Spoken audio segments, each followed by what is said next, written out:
March 8, 2024. 7:47 p.m. Cristiano Ronaldo came home early from training.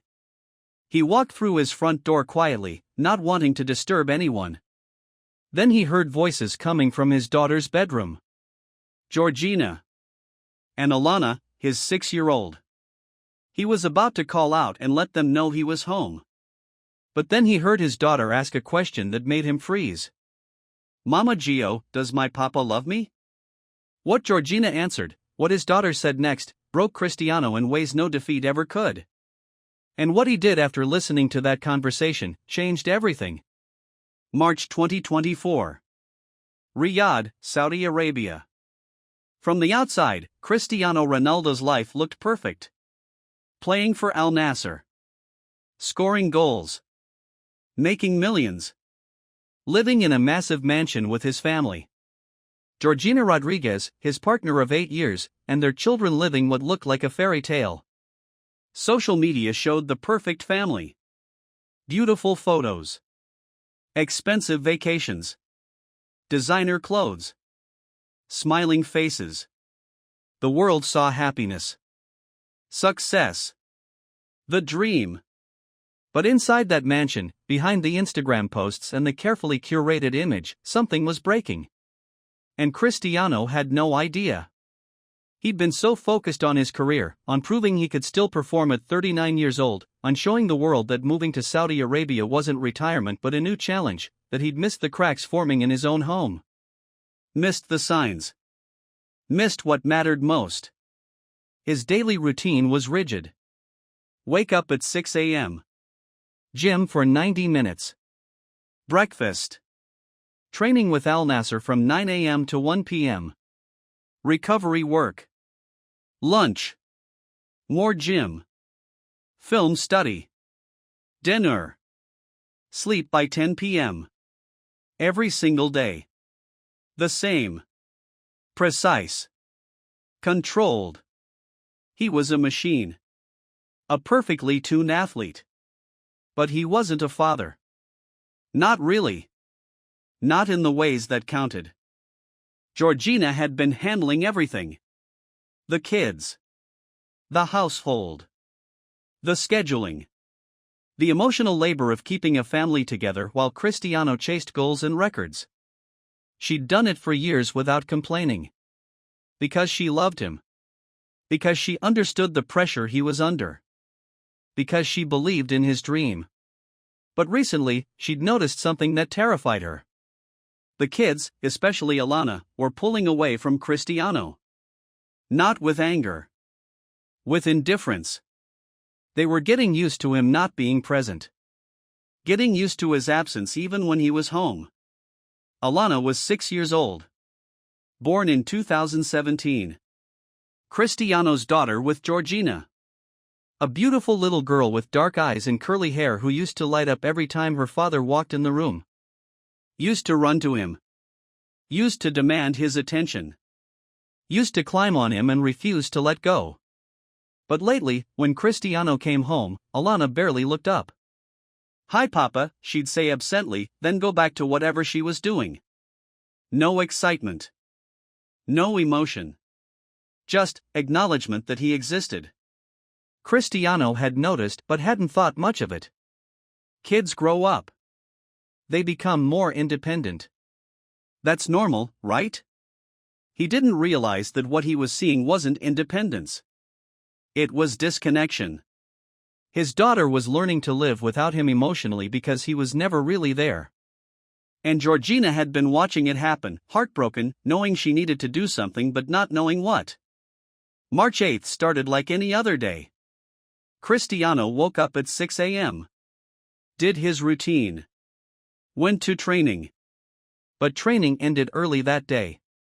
A sandstorm was coming and the coach called it off at 5 p.m. instead of the usual 1 p.m. schedule they'd switched to. Cristiano was home by 6:30 p.m. Earlier than he'd been in months. Maybe years. When he walked in, the house was quiet. He could hear activity upstairs. Georgina's voice. The kids playing. Normal evening sounds. He was about to announce himself, let everyone know he was home early, maybe surprise them. But something made him hesitate. Maybe he wanted to observe his family when they didn't know he was there. See what life looked like without him in it. Or maybe he just didn't want to disrupt whatever was happening. Either way, he stayed quiet. He set down his bag, took off his shoes, and started walking toward the stairs. That's when he heard it. Alana's voice, coming from her bedroom. "Mama Gio, can I ask you something?" Georgina's reply was gentle. "Of course, baby. You can ask me anything." Cristiano stopped at the bottom of the stairs. Something in his daughter's tone made him pause. She sounded serious. Too serious for a 6-year-old. He knew he should make noise. Let them know he was there. But curiosity, or maybe instinct, kept him silent. He moved closer to the stairs, staying out of sight but within earshot. And what he heard next made his blood run cold. "Mama Gio, does my papa love me?" Cristiano felt like he'd been punched in the stomach. His daughter was asking if he loved her. His 6-year-old daughter didn't know if her father loved her. The question hung in the air. And Cristiano stood frozen, waiting to hear what Georgina would say. There was a pause. Cristiano could imagine Georgina's face. Shocked. Hurt for Alana. Probably scrambling to figure out how to answer. Finally, she spoke. "Of course he loves you, baby. Why would you ask that?" Cristiano heard movement. Maybe Georgina pulling Alana closer. "Because." Alana's voice was small now. Uncertain. "Because he's never here. And when he is here, he's not really here. He's always on his phone or thinking about football or doing exercises. He doesn't play with me. He doesn't ask me about my day. He doesn't see me." Each word was a knife in Cristiano's chest. He gripped the stair railing to steady himself. Georgina's voice was soft. "Your papa is very busy, Alana. He has important work. But that doesn't mean he doesn't love you." Alana was quiet for a moment. Then, "But Mama Gio, if he loves me, why doesn't he show it? Love is supposed to be, I don't know, hugs and playing and time together. Not just buying me things or saying good job without looking at me." Cristiano's eyes were burning. His 6-year-old daughter understood love better than he did. Georgina sighed. "You're very smart, baby. You're right. Love is about showing up. Being present. And your papa, he's trying. But sometimes adults forget what's important. Sometimes they get so focused on working and achieving that they forget the people they're working for." "Does he forget about me?" Alana's voice broke Cristiano's heart. "No, baby. He doesn't forget you. He loves you in the way he knows how. By providing for you. Making sure you have everything you need." Alana was quiet. Then, "But I don't need everything. I just need him. The real him. Not the papa who comes home tired and says hi and then disappears.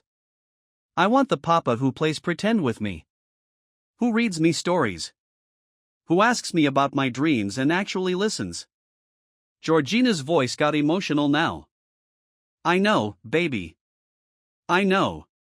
There was the sound of crying. Alana crying. "Sometimes I pretend I don't care. When he comes home and I don't run to him anymore. I pretend it's because I'm busy or I'm playing. But really it's because it hurts too much to be excited and then disappointed. It's easier to not care than to care and be sad." Cristiano's hand was over his mouth.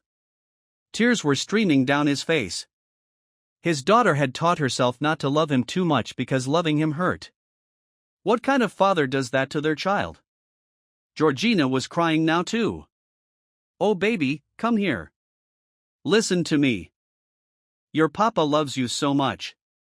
More than you know. He's been a football player for so long that he forgot how to just be a papa. But he can learn. If we talk to him. if we tell him how we feel? No. Alana's response was immediate. Firm. We can't tell him. Georgina sounded surprised. Why not? Alana's explanation made Cristiano want to die. Because then he'll feel bad. And he'll try to change for a little while. He'll play with me and be present and it'll be amazing. But then he'll forget again. He'll go back to football. And it'll hurt worse than before. It's better if he just stays how he is. At least then I know what to expect. A 6-year-old had given up on her father. Had decided it was safer to have no expectations than to hope and be let down. Cristiano slid down the wall, sitting on the floor at the bottom of the stairs, head in his hands, trying not to make sound as he sobbed silently. Georgina's voice was gentle but sad. You shouldn't have to protect your own feelings like that, Alana. You're 6 years old. You should be able to love your papa freely without being afraid of getting hurt. But I am afraid, Alana whispered. I'm afraid that one day I'll stop loving him completely. That I'll look at him and feel nothing. Like he's just a person who lives in our house. Not my papa. Just Cristiano Ronaldo. The famous footballer. And I don't want that. I want to love my papa. But I don't know how to love someone who isn't really there. Georgina was fully crying now. Oh baby, come here. Let me hold you. There was silence for a few moments. Just the sound of two people trying to comfort each other. Then Georgina said something that changed everything. Can I tell you a secret, Alana? A secret I've never told anyone? Alana sniffled. What secret? What Georgina said next made Cristiano question everything he thought he knew about his life. Georgina took a deep breath. I feel the same way you do. About your papa. About us. About this life. Alana sounded confused. What do you mean? Georgina's voice was barely above a whisper. I mean, sometimes I look at your papa and I don't know who he is anymore. The man I fell in love with in that Gucci store in Madrid 8 years ago, he was different. He was present. He saw me. Really saw me. Not as Georgina the girlfriend or Georgina the mother or Georgina the partner of a celebrity. Just me. Georgina the person. She continued. But somewhere along the way, he stopped seeing me. Stopped seeing any of us. We became part of his routine. His life. His schedule. We're on a calendar somewhere between training and recovery. And I don't know how to reach him anymore. I don't know how to make him understand that we need him. Not his money. Not his name. Not his success. Just him. Alana asked quietly. Do you still love him? Georgina's answer broke Cristiano. I don't know, baby. And that terrifies me. Because I want to love him. I want to look at him and feel what I used to feel. But lately, when I look at him, I just feel lonely. And you can't love someone and feel lonely at the same time. That's not love. That's just existing next to each other. Cristiano was shaking now. Silently crying. Georgina, the woman he'd built a life with, didn't know if she loved him anymore. Alana said something wise beyond her years. Maybe you should tell him. Maybe if he knows you're sad, he'll change. Georgina laughed, but it was sad. I've tried, baby. So many times. I've said, Chris, we need to talk about us. About the family. About being present. And he always says, I know, I'll do better. And for a day or two, he tries. He comes home. He sits with us. He's there. But then a match happens. Or training intensifies. Or he has a bad game and needs to prove himself. And he disappears again. Not physically. But emotionally. He goes back into his world where it's just him and football. And we're left on the outside looking in. So what do we do? Alana asked. Georgina was quiet for a long time. Then, I don't know. Part of me wants to leave. To take you kids and go somewhere where we can have a normal life. Where there's a father who comes home at 6 p.m. and plays with his kids and asks about their day. Where there's a partner who actually sees me. Who wants to spend time with me not because it's scheduled but because he genuinely wants to be with me. Cristiano's world was collapsing. Georgina was thinking about leaving. Taking his kids. Ending their family. Alana's voice was small. But the other part of you? Georgina sighed. The other part of me loves him so much that the thought of leaving kills me. The other part remembers who he was and hopes he can be that person again. The other part sees glimpses of the old him and thinks maybe he's still in there. Maybe I just need to wait a little longer. Maybe he'll wake up and realize what he's losing. How long will you wait? Alana asked. The question hung in the air. Finally, Georgina said, I don't know, baby. I honestly don't know. There's only so long you can wait for someone to see you before you have to accept that they never will. And I'm getting close to that point. Really close. Some days I wake up and think today's the day. Today I tell him I can't do this anymore. But then I see you kids. I see how much you need him, even if he's not showing up the way you need. And I think about breaking up the family. And I can't. Not yet. Alana was crying again. Is it my fault? Do you stay because of me? Georgina's response was immediate. No, baby. No. This is not your fault. None of this is your fault. This is about adults making choices. Your papa choosing football over presents. Me choosing to stay instead of demanding better. These are our choices, our mistakes. You are the innocent one in all of this. You and your brothers and sisters. You deserve better than what we're giving you. There was silence. Then Alana said something that made everything worse. Mama Gio. I heard you crying last night. After Papa went to sleep. You were in the bathroom and I heard you. Georgina's voice broke. Oh baby, I'm sorry. You weren't supposed to hear that. Alana continued. You said something. You said I can't do this anymore. I'm so tired. I'm so alone. And I wanted to come hug you but I was scared.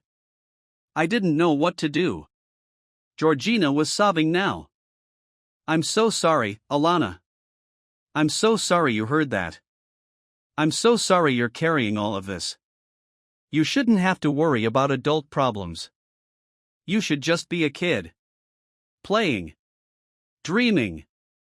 Being happy. Not worrying about whether your parents are okay. Alana's voice was wise and sad.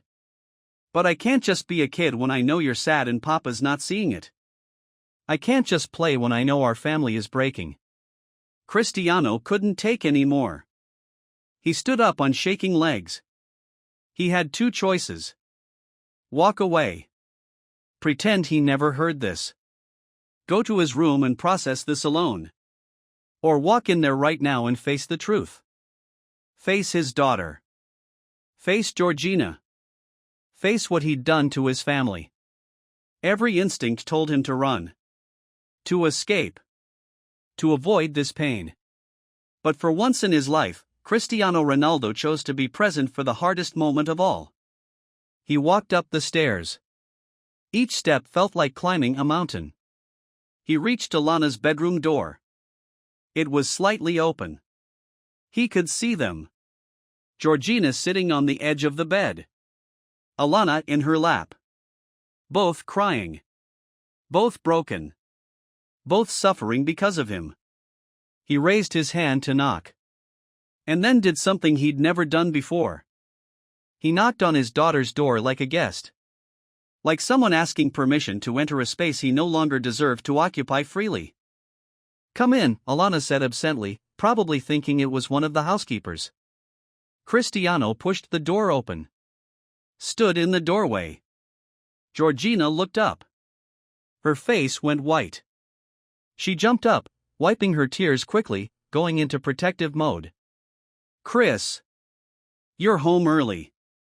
We didn't hear you come in. Alana and I were just. I heard everything, Cristiano said quietly. His voice was hoarse from crying. His eyes red and swollen. Every word. From the first question to just now. I heard it all. The room went silent. Alana looked terrified. Georgina looked devastated. They were both frozen. How long were you listening? Georgina asked, her voice barely a whisper. Long enough, Cristiano said. He walked into the room slowly.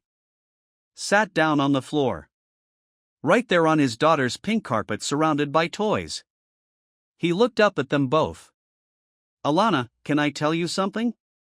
Alana nodded, still in Georgina's arms, looking scared. You asked if I love you. And the answer is yes. I love you more than anything in this world. But you're right. I haven't shown it. I haven't been present. I haven't been the papa you deserve. And I'm so sorry. Tears started flowing again. You said it's easier not to care than to care and be disappointed. And hearing you say that, hearing that my 6-year-old daughter has given up on me, that's the worst thing I've ever felt.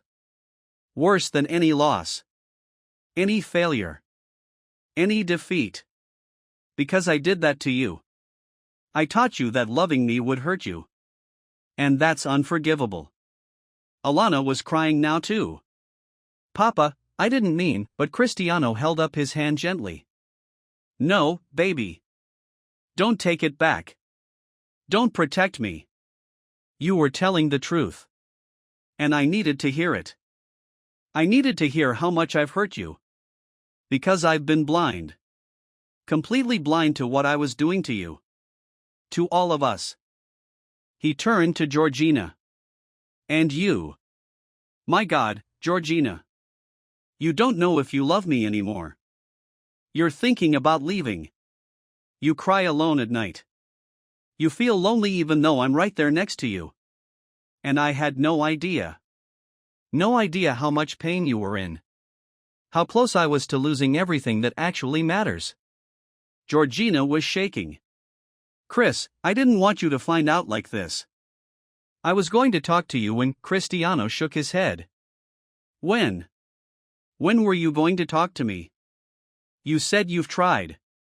You said I don't listen. You said I try for a day and then disappear. And you're right. You're completely right. I've been a terrible partner. A terrible father.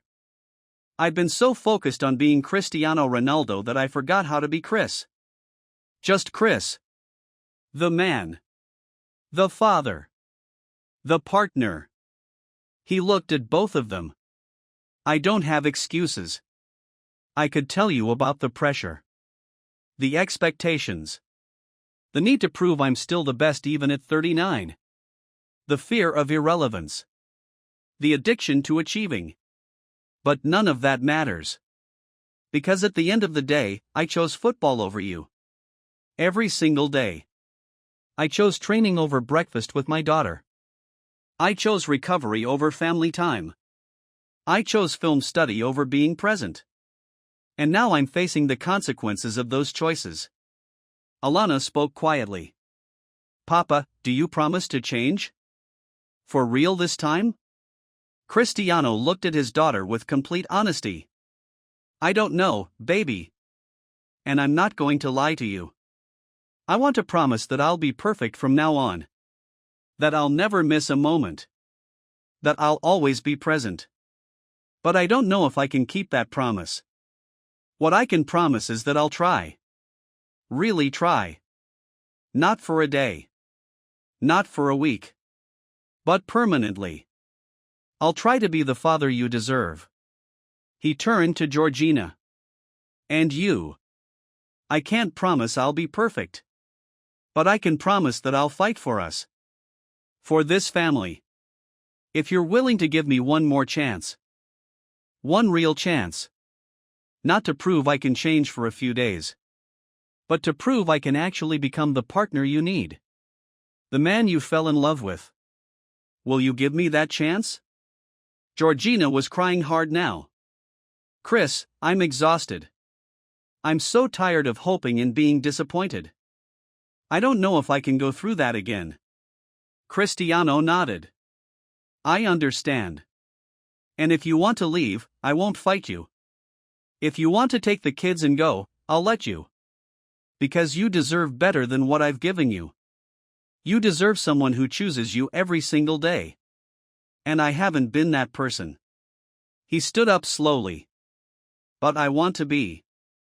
God, I want to be. Not because I'm scared of losing you, though I am.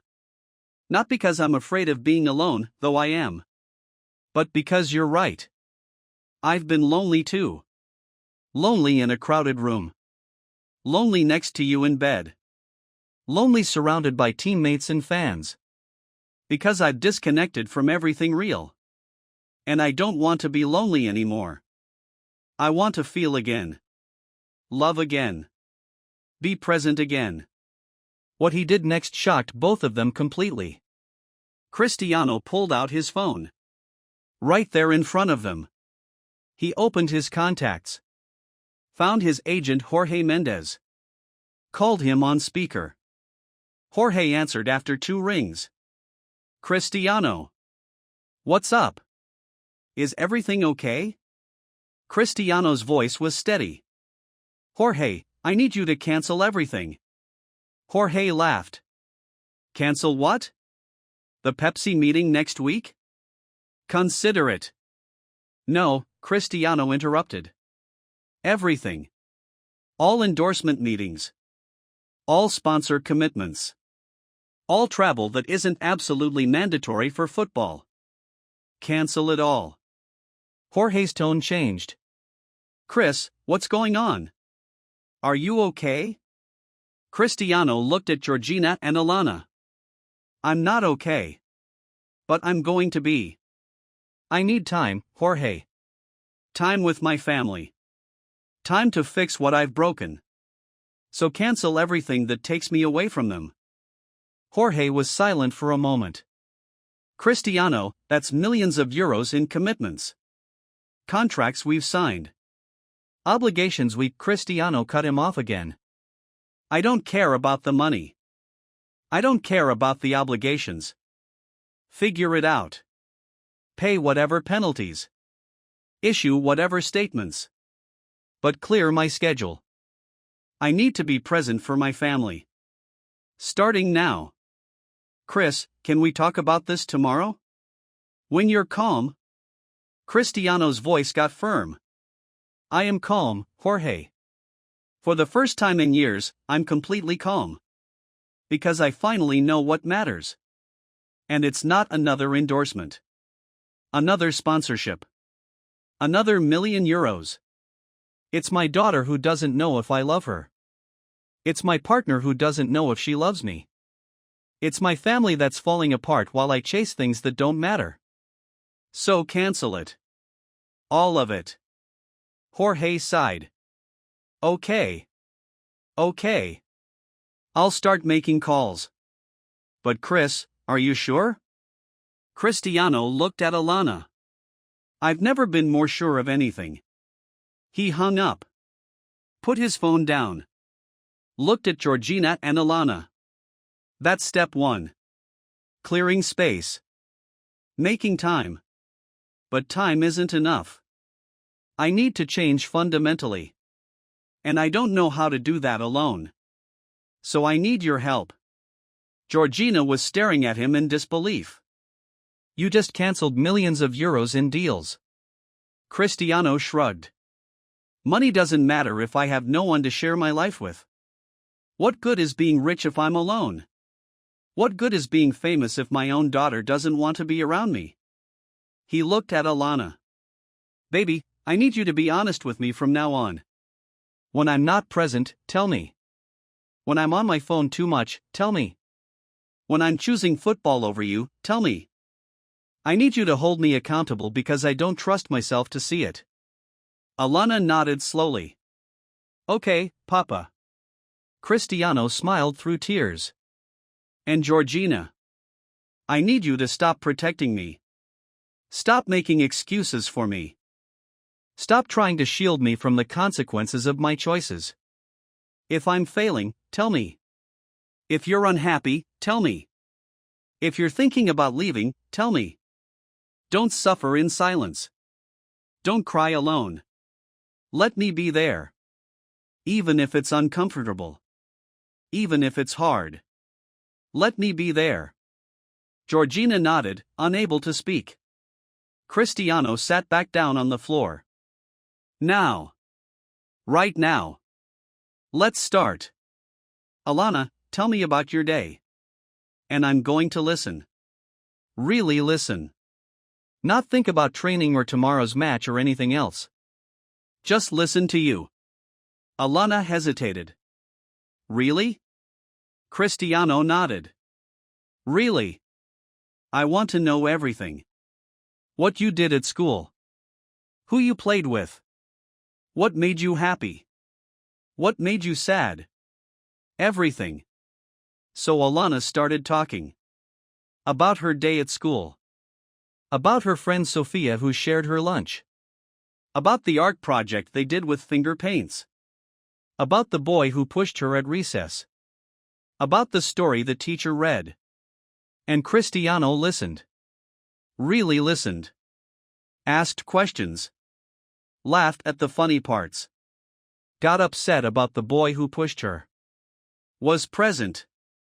For the first time in months, maybe years, he was fully there.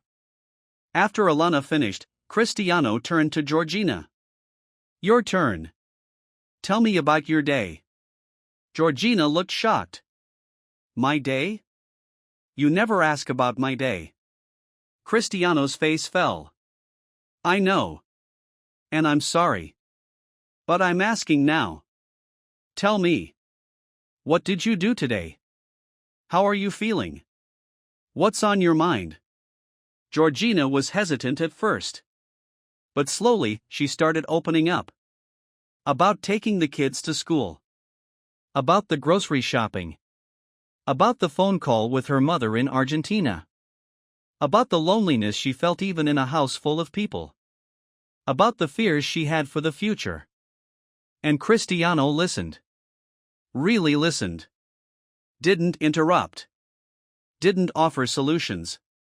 Just listened and held space for her. When she finished, there were tears in both their eyes.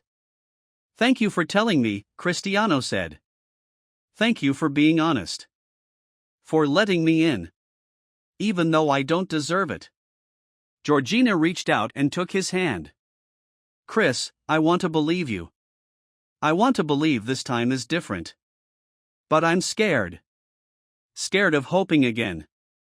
Cristiano squeezed her hand. I'm scared too. Scared I'll fail. Scared I'll disappoint you again.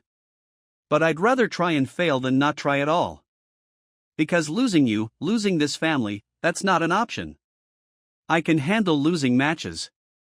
Losing trophies. Losing endorsements. But I can't lose you. I won't survive losing you. What happened over the next 3 months would test whether Cristiano's words were real or just another performance. Month 1. Cristiano kept his word about clearing his schedule. Jorge had cancelled over €15 million in endorsement commitments. The media went crazy. Ronaldo cancels major deals. Is Ronaldo retiring? Speculation was rampant. But Cristiano ignored it all. For the first time in his career, he didn't care what the media said.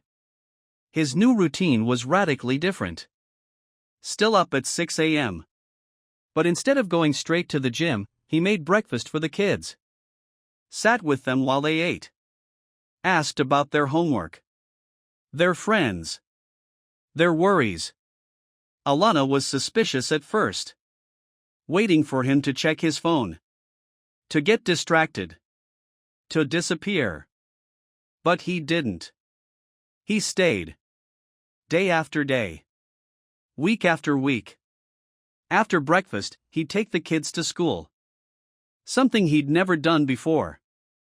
The other parents were shocked seeing Cristiano Ronaldo doing the school run. But he didn't care about the attention. Didn't stop for pictures unless the kids wanted to. Just focused on his children. Training started later now. He'd negotiated with Al Nassr to start at 11 a.m. instead of 9 a.m. so he could have mornings with his family. After training, instead of staying for extra recovery work, he came straight home. Had lunch with Georgina. Really talked to her. About her day. Her feelings. Her dreams. Things they hadn't discussed in years. At first, the conversations were awkward. They'd forgotten how to just be together without an agenda. But slowly, they remembered. Slowly, they reconnected. Afternoons were for the kids. Homework help. Playing games. Reading books. Whatever they wanted. Cristiano had put his phone in a drawer. Out of sight. Out of reach. If someone needed him urgently, they'd call the house phone. Otherwise, he was unreachable from 3 p.m. to 8 p.m. Family time was sacred. Evenings were family dinners. No TV. No phones. Just conversation. At first, the kids didn't know what to say. They weren't used to talking at dinner. But Cristiano asked questions. Told stories from his childhood. Made jokes. Created an environment where everyone felt comfortable sharing. And slowly, magically, they became a family that talked. That laughed. That connected. After the kids went to bed, Cristiano and Georgina had time alone. Sometimes they talked. Sometimes they just sat together in comfortable silence. Sometimes they went for walks. Rediscovered each other. Fell in love again. Not the passionate, new relationship love. But something deeper. More real. More sustainable. But it wasn't perfect. There were slip-ups. Days when Cristiano fell back into old patterns. Got absorbed in match prep. Forgot to pick up Alana from school. Checked his phone during dinner. And when those slip-ups happened, true to her word, Alana called him out. Papa, you're not present right now. And Cristiano would stop. Apologize. Course correct. Because he'd given them permission to hold him accountable. And he honored that. Month 2. Alana started coming to him voluntarily again. Not waiting for him to initiate. Not protecting herself. Just being his daughter. Climbing on him. Demanding his attention. Trusting that he'd be there. It was the most beautiful thing Cristiano had ever experienced. Better than any goal. Any trophy. Seeing his daughter trust him again. Love him freely. Without fear. One night, she asked him to read her a bedtime story. Something he hadn't done in over a year. He read 3 books that night. And when he finished, Alana looked at him and said, Papa, I love you. Not because she had to. Not out of obligation. But because she felt it. And when she said it, Cristiano broke down crying. Happy tears. Grateful tears. The tears of someone who almost lost everything and got a second chance.